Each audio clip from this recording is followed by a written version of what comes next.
वबरकातुहू। आज मैं आपको वजीफ़ा बताऊंगी चेहरे पर जो दाग धब्बे होते हैं उनको ख़त्म करने के लिए। अब जब भी ये वजीफ़ा करेंगे इंशाअल्लाह आपके चेहरे पर रौनक और नूर आ जाएगा। आपने बस ये छोटा सा वजीफ़ा करना है। आपने 111 मरतबा ये वाली आयत पढ़नी है। मुसल्लमतुल्ला शियता फ़ीहा, मुसल्लमतुल्ला शियता फ़ीहा।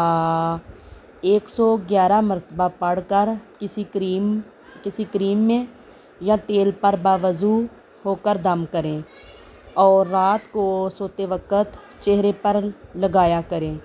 इंशाअल्लाह चेहरे पर कोई निशान नहीं रहेगा और अल्लाह ताला की तरफ से एक कुदरती नूर आपके चेहरे पर आ जाएगा। आयत क्या है एक दफ़ा से मैं फिर आपको बता